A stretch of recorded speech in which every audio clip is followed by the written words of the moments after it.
E aí, galera, boa tarde. Aqui com vocês, professor Lacerda, tudo bem? Garotinhos, vim hoje com vocês participar desse aulão para a gente trabalhar amanhã para a primeira fase, no caso, do vestibular da UES.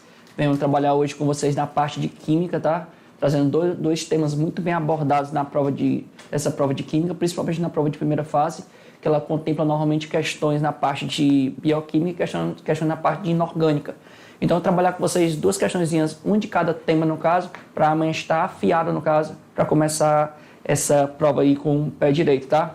Então, vamos lá, meninos. Começando aí, questão de número 3, nosso TD aí, ele fala assim, ó.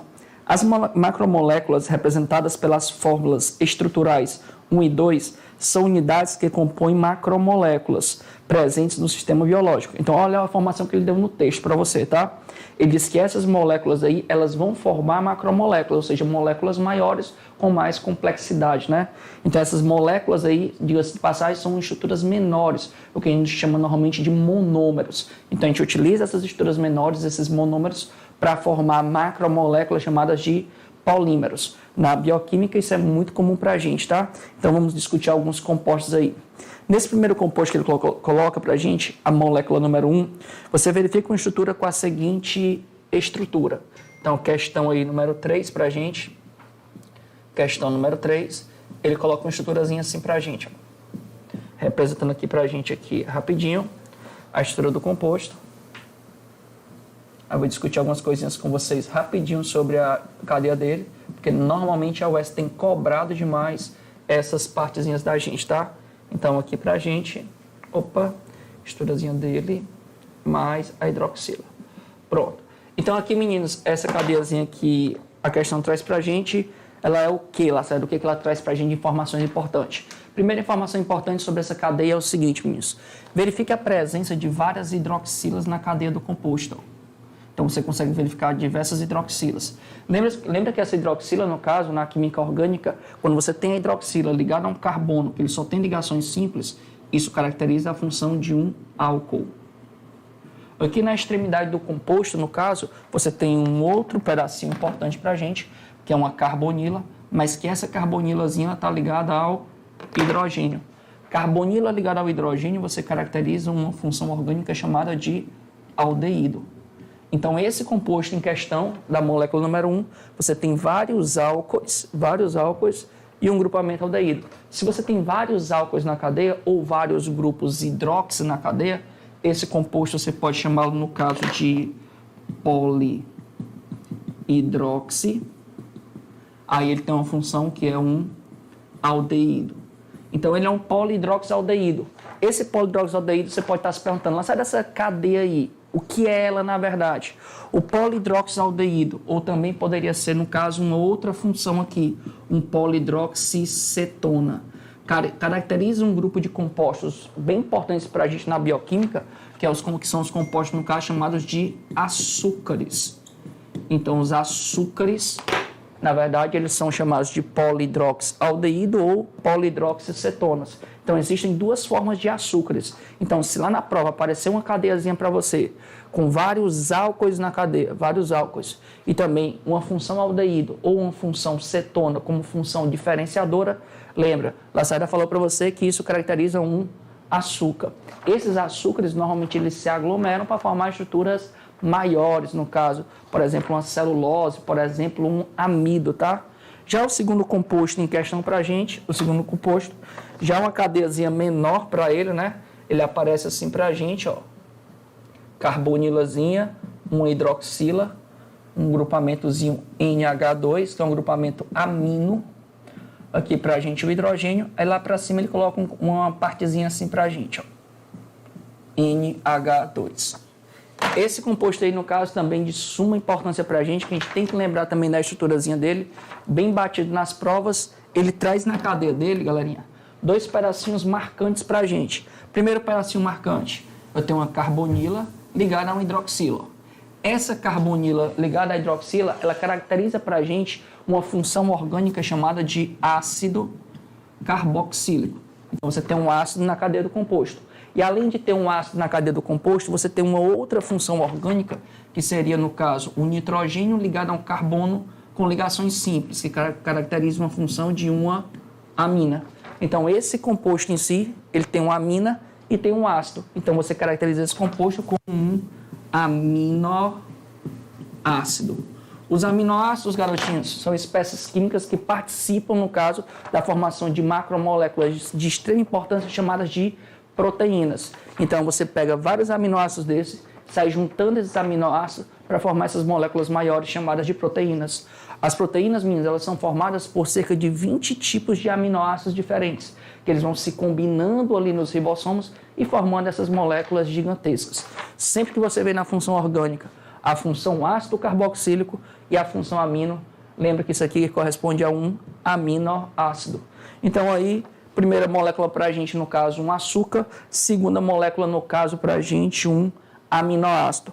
Aí ele coloca lá embaixo para a gente o seguinte: as macromoléculas formadas por moléculas representadas por 1 e aquelas formadas por moléculas representadas por 2 são, respectivamente, virando aqui a paginazinha, então as duas macromoléculas que eles vão formar, o primeiro vai formar um açúcar de grande cadeia, no caso aí pra gente. Lacerda, pode ser a letra A, colesterol? Não, galerinha, colesterol no caso ele é da classe dos lipídios, não são açúcares, tá? Então o item A ele tá fora.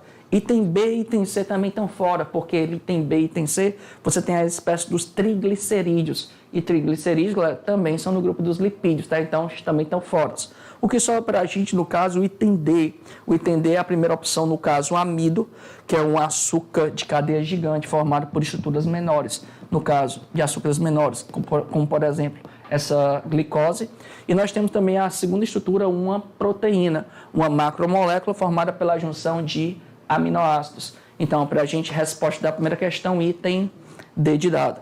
Então, aqui para a gente, terceira questão no nosso TD, nossa primeira questão de hoje, resposta item D de dado.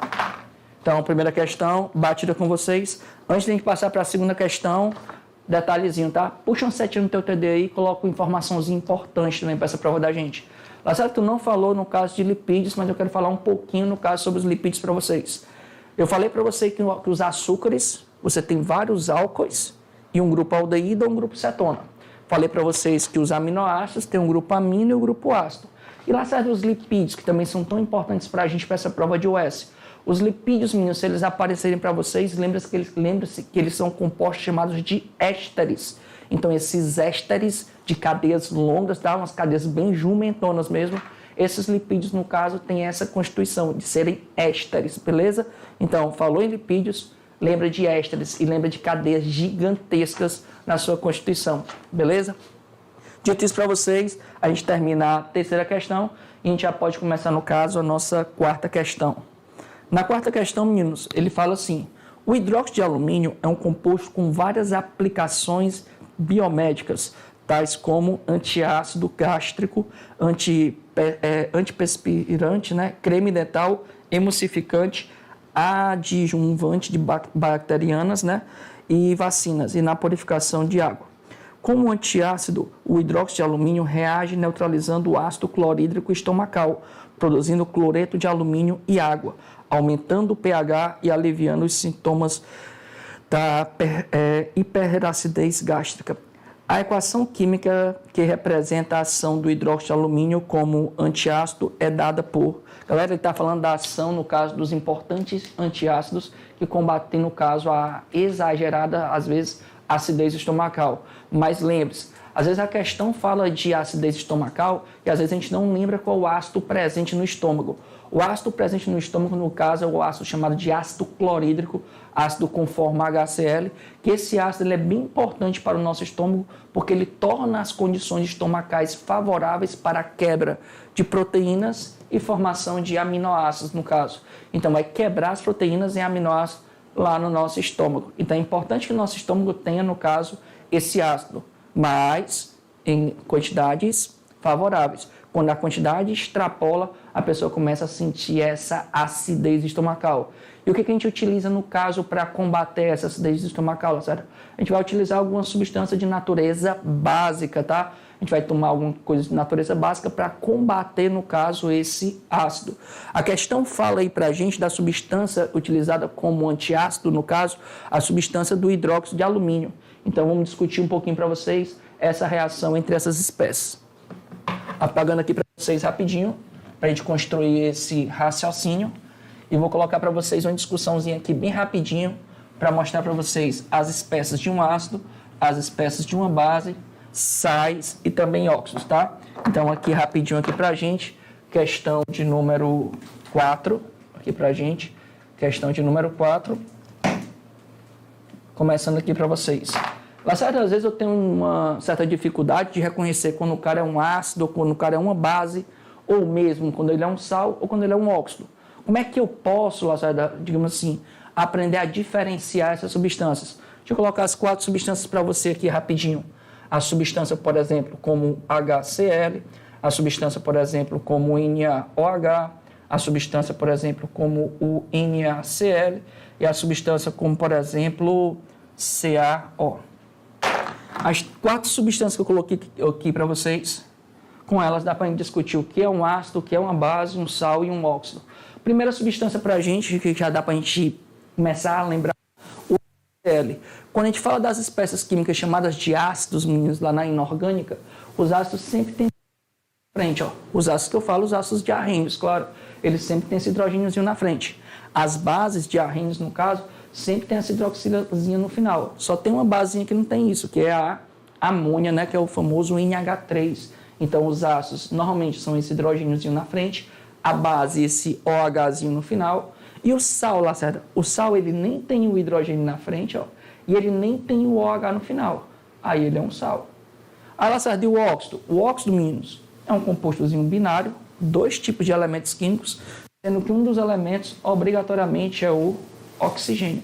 Então, recapitulando aqui para vocês aqui, ácido, hidrogêniozinho na frente, base, hidroxilazinho no final, sal, nem tem o hidrogênio na frente e nem tem o OH no final.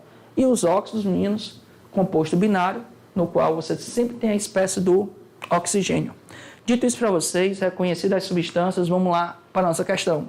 A questão fala da atuação, no caso, de antiácidos estomacais, no caso, a espécie do hidróxido de alumínio, mas não tem só ele, tá? Nós temos também um famoso, que é o hidróxido de magnésio, que forma até a famosa substância leite de magnésio, que também é muito utilizado para as pessoas que sofrem com acidez estomacal. E nessa reação química aí, meninos, você tem, no caso, a utilização do hidróxido de alumínio, OH3, esse hidróxido de alumínio, reagindo com a espécie química que está presente no nosso estômago, que é o HCl, que é o ácido clorídrico. Então, esse ácido aqui presente no nosso estômago, essa substância aqui, que é o nosso hidróxido de alumínio, substância presente no nosso antiácido. Lacerda, como é que eu faço a reação química? Primeiro, vamos separar as substâncias para a gente entender como é que você vai fazer a reação química. Para separar as substâncias, aqui rapidinho. Toda substância que é uma base, você joga a base em água, ela libera o quê? Hidroxila. Então, essa base, ela libera hidroxila, OH-. Mas lá ela tem 3 hidroxilas, então ela vai liberar 3 OH-. Se você tirar esses 3 OH-, vai sobrar apenas a espécie do alumínio. Se aqui você tem 3 cargas negativas, lá em cima você tem 3 cargas positivas. A outra espécie, Lacerda, isso aqui é um ácido. Um ácido na presença de água, no caso, lembrando, ele libera a espécie do H+. Se o ácido libera H+, se você tirar esse H+, vai sobrar apenas o Cl. Se o H é mais, o Cl é menos. Na reação química, meninos, veja que você não tem uma proporção entre a quantidade de ácido, H+, e a quantidade de base, a quantidade de hidroxila. Por que não tem essa proporção, Lacerda? Porque o ácido só tem um hidrogênio, ó, e a base tem 3 hidroxilas. E para você ter uma reação de neutralização total, no caso, você tem que anular todo o ácido e toda a base. Então, como é que eu faço isso, Lacerda? Eu vou multiplicar meu ácido por 3, ó. Se eu multiplicar meu ácido por 3, multiplicando o ácido por 3, eu vou ter 3H+. Esses 3H+, se junta com esses 3 OH-, e você vai conseguir formar na reação 3 mols de água. Então, aqui na reação, você forma 3 mols de água.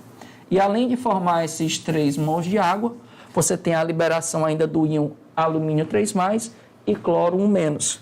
Esses dois íons, meninos, também vão se combinar. O alumínio com o cloro. O alumínio com o cloro, quando eles se combinam, eles vão ficar da seguinte maneira. O alumínio com carga 3+, e o cloro com carga 1-. Lembre-se, sempre a gente coloca a espécie positiva, no caso, na frente. Depois a espécie negativa. Feito isso, você faz aquela troca de cargas. 3 para o cloro, 1 para o alumínio. Feito isso, a espécie vai ficar com a fórmula alumínio com 1, que eu não preciso representar, e o cloro, no caso, com 3. Então, você tem, no caso, cloreto de alumínio. Então, aqui para a gente, a reação química você verifica essa reação química na opção do item D de dado. Então, aqui para a gente, meninos, questão 4, item D de dado.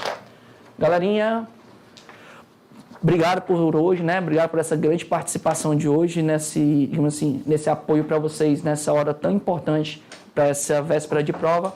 Amanhã, muita atenção na hora da prova, tá? Bem calma e saiba que tudo vai dar certo no final.